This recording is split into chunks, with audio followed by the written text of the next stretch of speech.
कि आपका प्रत्याशी कैसा है, क्योंकि मैं अगर अपने से सब कुछ कहने लगूंगा तो हो सकता है वो बनावटी बातें भी कही जा सकती। लेकिन हम भले ही एक दायित्व, जैसा कि मैं आया, हमारे संचालक महोदय जी ने बताया, राष्ट्रीय प्रमुख महासचिव सुभाष का बड़े संघर्ष करके यहां तक पहुंचे। विपक्ष में जिस प्रकार की बातें बोली जाती हैं या फिर हम पक्ष की तरफ से बोलते हैं विपक्ष के नेता के लिए कि पैराशूट से आगे राजनीति में और नेता बन गए, मुख्यमंत्री बन गए, मैं वहां से नहीं पला बढ़ा। राजनीति में मैं संघर्ष से आया हुआ हूं और अपने कार्यकर्ताओं के बीच में ही रह करके हमने सीखा भी है। जो भी पार्टी का मैनिफेस्टो हमने तैयार किया है वो सारी चीजें धरातल पर जाकर के ही हमने सब चीज का संकलन करके सुहेलदेव भारतीय समाज पार्टी का निर्माण भी 27 अक्टूबर 2002 को हमने कराने का काम। मेरी बहुत इच्छा थी कि मैं अंग्रेजी मीडियम से पढ़ूं, लेकिन जब मैं गांव के प्राइमरी विद्यालय में जब मैं हमारा नाम लिखवाने के लिए हमारे चाचा जी लेकर के गए तो वहां पर जो प्रिंसिपल थे, आज भी मुझे याद है उनका नाम श्री बैजनाथ यादव जी, उन्होंने हमसे हमारा परिचय पूछा तो हमने कहा हमारा नाम अरविंद कुमार राजभर है। उन्हें एक शब्द में बोला कि ये राजभर, ये कौन है भाई? हमने उसमें एडमिशन नहीं लिया, दाखिला नहीं लिया। मेरे स्कूल का नाम था प्राइमरी पाठशाला सहमदपुर वाराणसी। मैं घर पर आया, बाबूजी उसमें बहुजन समाज पार्टी की राजनीति किया करते थे। 3 दिन बाद बाबूजी आए, क्षेत्र का संगठन पर देख करके जब आए तो हमने रात को ही मैं इंतजार कर रहा था कि जैसे ही आएंगे वैसे ही पूछेंगे कि बाबूजी बताइए जब सबकी पहचान है तो हमारी पहचान क्यों नहीं? हमसे प्रिंसिपल साहब ने क्यों पूछा कि राजभर कौन होता है? रात को 11:30 बजे बाबूजी आए। हमारे गांव में एक छोटा सा घर हमारा था, हमको लगता है कि 10 बाई 8 का रहा होगा सर वो। उसी में बाबूजी हमको पढ़ाते भी थे। मेरे बाबूजी की भी इच्छा थी कि मेरा बेटा अंग्रेजी मीडियम से पढ़े और आज भी वो मकान है मेरा, जिसके दीवार पर ब्लैकबोर्ड बनाया गया है, उसमें आज भी लिखा गया है वही चौक। मैं आज 37 साल का मैं हो गया, आज भी वो मिटा नहीं है, वो उसी प्रकार से पड़ा हुआ है जिसको बाबूजी हमको पढ़ाया करते थे। बाबूजी रात को 11:30 बजे के लगभग आए। जैसे हमको जानकारी हुआ कि बाबूजी आ गए, मैं तुरंत पहुंचा। मैं कहा बाबूजी मैं हूं कौन?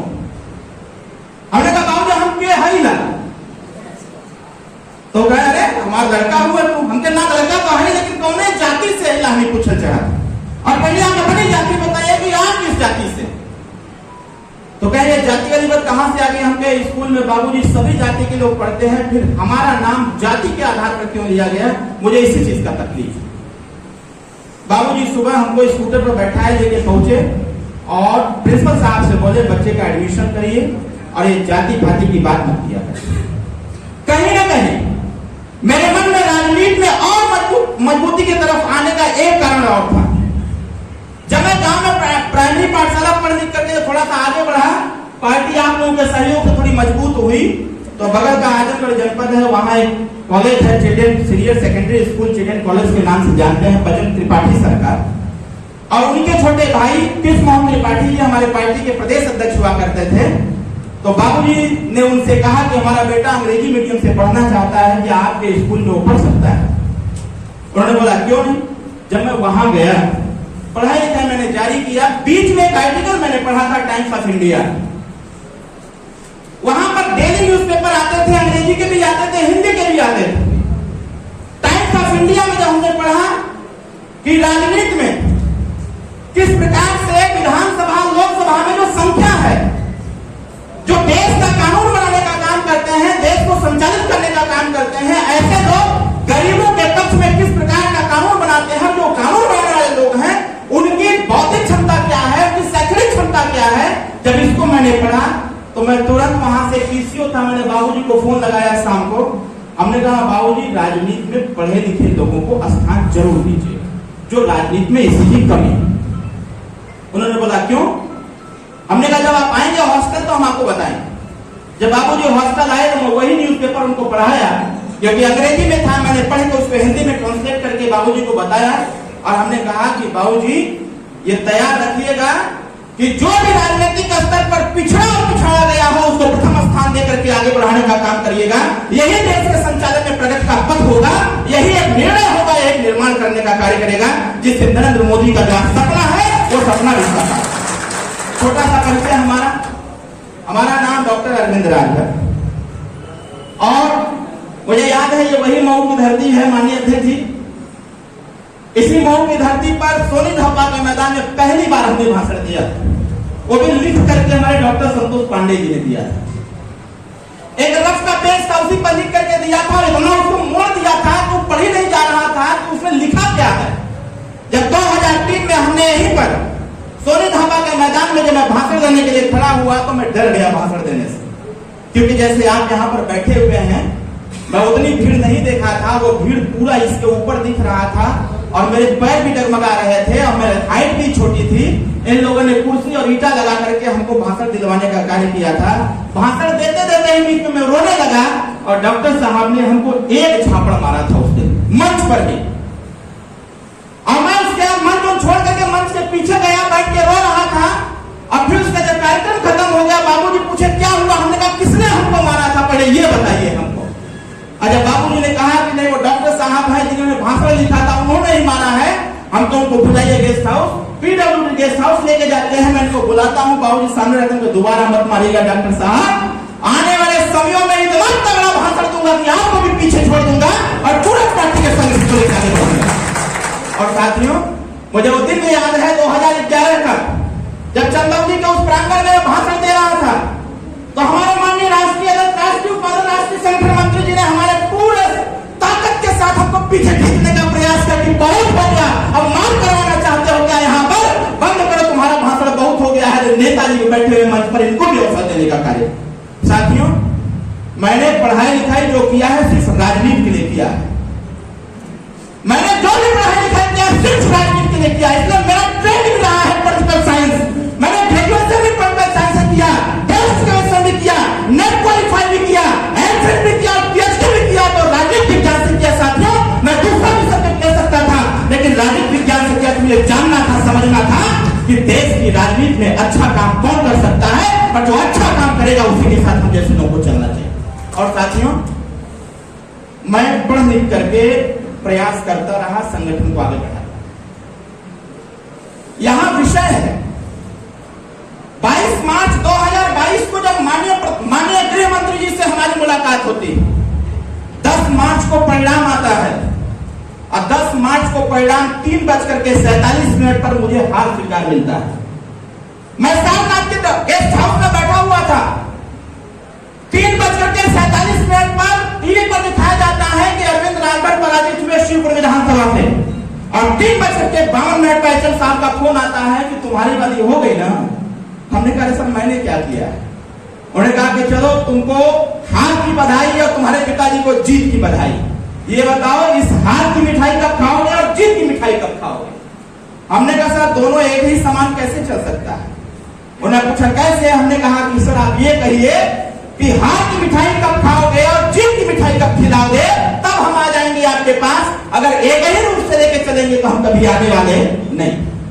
और साथियों 22 मार्च को माननीय एचएम साहब हमको आमंत्रित करते हैं और उस दिन एक जिम्मेदारी हमको देते हैं, और वो जिम्मेदारी हम अपने पार्टी के किसी पदाधिकारी को नहीं बताए। माननीय अध्यक्ष, माननीय एचएम साहब का विश्वास था कि जो देश के माननीय प्रधानमंत्री जी का संकल्प है, जो उत्तर प्रदेश के माननीय मुख्यमंत्री जी का संकल्प है, जिस संकल्प को 18 जुलाई की बैठक में माननीय प्रधानमंत्री जी ने हम लोग को देने का कार्य किया कि अगर ओम प्रकाश कांग्रेस साथ आ जाएगा तो उत्तर प्रदेश के 80 सीट जीत करके विपक्ष को जीरो करने का काम करेंगे हम लोग। वो संकल्प 18 जुलाई को जो दिलवाया गया गठबंधन की बैठक में, वो 18 जुलाई की बैठक का निर्णय 22 मार्च को ही हो गया था, क्योंकि एचएम साहब इस बात से बहुत चिंतित थे। और हमने उनसे कहा था कि सर माननीय नेताजी कैसे भारतीय जनता पार्टी के गठबंधन में आएंगे और वो हमारा काम होगा।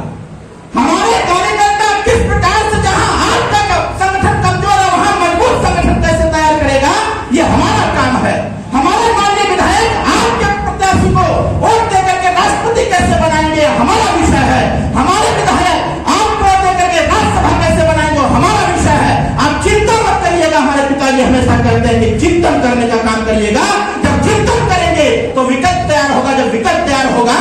अपना लक्ष्य भी प्राप्त हो जाएगा साथियों।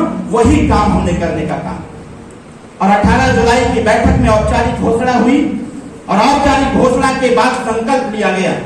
मुझे वो दिन नहीं भूलता है जब माननीय प्रधानमंत्री जी ने टारगेट करते हुए हमारे नाम का प्रयोग करते हुए उन्होंने कहा था कि अभी तुम बताओ कि उत्तर प्रदेश के पूर्वांचल की सारी सीटें कैसे हम लोग जीतेंगे। हमने कहा था संकल्प तो लीजिए, जीत का काम हम लोग देख लेंगे, क्योंकि हम लोग जब वहां पर खड़े होंगे तो जिस प्रकार से भारतीय जनता पार्टी के संगठन की संरचना है, कहीं न कहीं उसी की पैरल सुहेलदेव भारतीय समाज पार्टी के संगठन की भी संरचना है साथियों। हम दोनों लोग एक साथ मिलकर के जिस दिन खड़े हो जाएंगे, मुझे पूरा विश्वास है अगर हमारे मन में सहयोग और समन्वय और सामंजस्य स्थापित हो जाएगा तो कोई भी लक्ष्य हो वो लक्ष्य हमारे लिए बड़ा नहीं हो सकता है साथियों। मैं दावे के साथ कहना चाहता हूँ, मैं पढ़ाई लिखाई के साथ साथ मैं राजनीतिक एक्सपेरिमेंट भी करता रहता हूँ। मैं खुद के ऊपर लागू करता हूँ हर चीज। अभी माननीय अध्यक्ष हमारे भाषण दे रहे हैं, एक बात की जानकारी मेरे पास भी है, बहुत सारी चीजें हैं। मैं जब बैठा था तो मैं हर चीज को अपने ऊपर लागू कर रहा था कि सामने बैठे हुए हमारे कार्यकर्ता और इस मंच पर बैठे नेता, मैं अपने आप को कार्यकर्ता के स्थान पर रख करके देखूं मुझे क्या महसूस होता है। जब मैं अपने आप को कार्यकर्ताओं के स्थान पर रख करके प्रयास करता हूं, प्रयास करके सोचता हूं, तब मुझे यह पता चलता है कि हमारा कार्यकर्ता गांव-गांव तक जाता है और तमाम समस्याओं का सामना करते हुए संगठन को मजबूत करता है। इसलिए नेता का सम्मान हो चाहे मत हो, लेकिन कार्यकर्ता का सम्मान होना चाहिए। कार्यकर्ता का सम्मान जब होगा तभी कार्यकर्ता पूरे मन से काम करेगा। जब पूरे मन से काम करेगा तो सिर्फ नेतृत्व के द्वारा दी गई जिम्मेदारी का निर्वहन भी हमारा कार्यकर्ता ईमानदारी से करने का काम करेगा। विरोधी क्या कहता है क्या नहीं कहता उसका विषय नहीं रहेगा, उसके साथ बस एक लक्ष्य रहेगा कि मुझे ये सीट ही नहीं उत्तर प्रदेश की 80 सीट जीत करके माननीय नरेंद्र मोदी जी के झोली में डालने की आवश्यकता है, ताकि उत्तर प्रदेश उत्तम प्रदेश के रास्ते पर चल सके साथियों। ये संकल्प हमको आपको लेने की आवश्यकता है। घोषी चुनाव लड़ना बहुत बड़ा विषय नहीं है साथियों। विषय ये है कि अभी हमारे माननीय क्षेत्रीय अध्यक्ष जी ने बताया और माननीय मंत्री जी भी बता रहे थे, विषय ये है कि हम जवाब क्या देंगे। विषय यह है कि कार्यकर्ताओं को जवाब क्या देंगे। विषय यह है कि जो मतदाता 1 जून का इंतजार कर रहा है कि जब 1 जून आएगा हम अपने एनडीए प्रत्याशी को मतदान करेंगे। अगर मतदान के बाद रिजल्ट निगेटिव आता है तो हमारा जो समर्थक हमारा मतदाता है वो टूट जाएगा और विपक्ष खड़ा हो जाएगा। विपक्ष ये कहेगा कि देखो नरेंद्र मोदी जी का जलवा तो हर जगह रहा, लेकिन घोषी लोकसभा में मोदी जी का जलवा नहीं दिखा। ये चीजें हम लोग सुनते हैं। अभी विगत चुनाव बीता है, उस विगत चुनाव में पूरी ताकत लगा दिए थे हम लोग, पूरी ताकत लगा दिए। आश्चर्य होगा आप लोगों को कि एक दिन में 18 कार्यक्रम मैं करता था। मुझे याद है इसी घोषी उपचुनाव के बीच में दिन भर बारिश हो रहा था, मैं भीगते भीगते लोगों को संबोधित करता था बस एक संकल्प के साथ कि मोदी जी ने कहा था, योगी जी ने कहा था कि घोषी का चुनाव जीत करके आना है। पूरी ताकत लगा दिया गया था साथी। आज विपक्ष इसी को एजेंडा बना रखा। हमारे माननीय अध्यक्ष जी भी इस चीज से जरूर चिंतित होंगे, लेकिन मैं जरूर आपकी चिंता दूर करना चाहूंगा सर। आप चिंतित मत होइएगा कभी भी। अगर आपके कार्यकर्ता एक कदम चलेंगे, हम पूरी ताकत छोड़ देंगे अपने कार्यकर्ताओं को लेकर के। किसी भी सूरत में हम यहाँ पर अपमानित नहीं होना चाहते हैं। हमारा अपमान मतलब कि नरेंद्र मोदी जी का अपमान, हमारा अपमान मतलब कि मेरे कार्यकर्ताओं का अपमान, हमारा अपमान मतलब कि हमारे समर्थकों का अपमान, हमारा अपमान मतलब कि मेरे संगठन का अपमान। इसलिए अपमान कभी बर्दाश्त नहीं करने वाले हैं हम लोग। अगर लक्ष्य मिला है घोषी और लक्ष्य मिला है 80 की 80 जीत करके नरेंद्र मोदी जी को 20वीं बार प्रधानमंत्री बनाने का, तो पूरी ताकत लगा देंगे और उस ताकत में साथियों आपके सहयोग की आवश्यकता है। इसलिए मैं एक जरूर अनुरोध करूंगा, अगर आपको लगता है कि नहीं जो 3 बार से बार ये समस्याएं उत्पन्न हो रही हैं, ये गठबंधन क्यों होता है। गठबंधन कोई शौकिया गठबंधन नहीं होता है। जब सारे तथ्यों की जानकारी हो जाती है, जब सारे कैलकुलेशन निकल जाते हैं, इस जीत को कॉन्फिडेंशियल जीत करने के लिए गठबंधन होता है। और जब गठबंधन होता है, क्योंकि 2017 का जो गठबंधन हुआ था वो हमने तैयार किया था, इसकी पृष्ठभूमि 2017 गठबंधन की पृष्ठभूमि हमने तैयार किया था। पूरा डेटा मैंने तैयार किया था जब माननीय अमित शाह जी प्रभारी थे और माथुर जी साहब प्रभारी थे, उन दोनों के बीच में मैं बैठ करके पूरा डेटा तैयार किया था 108 विधानसभा सीटों का। और 108 विधानसभा सीटें मुझे याद है, वो नवरात्रि का दिन ओम माथुर जी के आवास पर हमारी मीटिंग पहली बार हुई थी। जब उनको हमने पूरा डेटा दिया, हमने उनको सारा टैली करके बताया कि सर मेरे खड़ा हो जाने से आप कितना सीट जीतेंगे। चुनाव का परिणाम बाद में मान्य था कि और चुनाव के पहले हम लोगों ने बता दिया था सर कि पूर्वांचल में आपको इतनी सीट हम लोग देने का काम करेंगे, आप विश्वास कर रखिएगा हम जो है भारतीय समाज पार्टी का। इसलिए साथियों, इस बार भी कोई त्रुटि नहीं होने वाली है। जो पूर्वांचल की 6 से 7 सीटें हमारे हैं, इस बार नहीं हारने देंगे। इस बार क्योंकि हर सीट पर हमारे 1.5 लाख मतदाता हैं और 1.5 लाख मतदाता जब पूरी ताकत के साथ कमल का बटन दबाएंगे अन्य सीटों पर, तो आप विश्वास रखिएगा, कल्पना रखिएगा कि जितनी मेहनत वहां के कार्यकर्ता करेंगे उतनी ही मेहनत यहाँ के भी कार्यकर्ता करने का काम करेंगे सर। इसलिए कभी भी हम और आप अलग अलग न सोचें।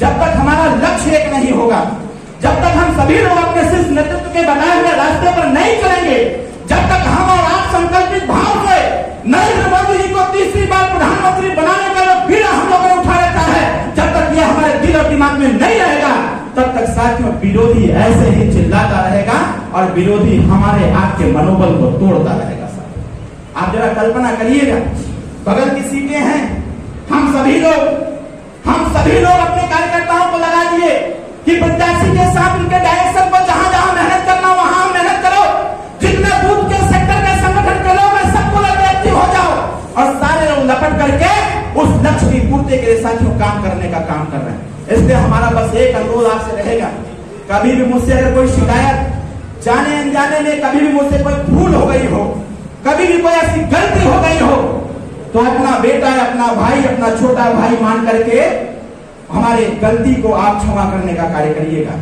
क्योंकि इस लड़ाई में हम उस स्तर तक भी चले जाएंगे कि जिससे ये सीट जीत करके हम माननीय नरेंद्र मोदी जी को पहुंचा सके और उनको यह विश्वास दिला सके कि घोषित लोकसभा का हर एक कार्यकर्ता नरेंद्र मोदी, अमित शाह, योगी जी बन करके काम किया है। इससे अधिक सुनिश्चित हुई है साथियों। इसलिए मैं आपसे आग्रह करता हूं कि कोई संकोच मन और दिमाग में रखने की आवश्यकता नहीं। एक अंतिम बात कहते हुए हम अपनी बात को समाप्त भी करेंगे।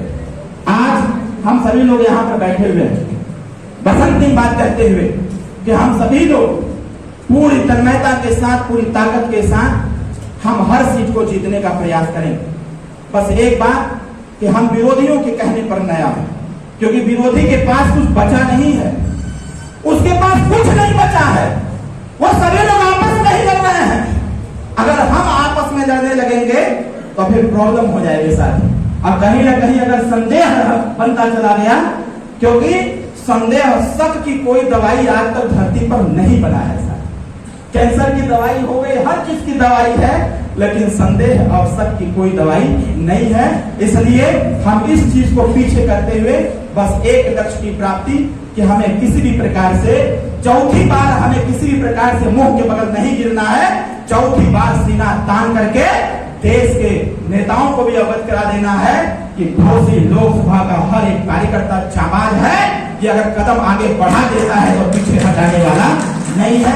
बहुत बहुत धन्यवाद, बहुत बहुत बधाई और ढेर सारी शुभकामनाओं के साथ हम सभी लोग पूरी ताकत के साथ चुनाव निशान छड़ी का बटन दबाने का प्रचार प्रसार आज से अभी से चालू करने का काम करेंगे। बहुत बहुत धन्यवाद।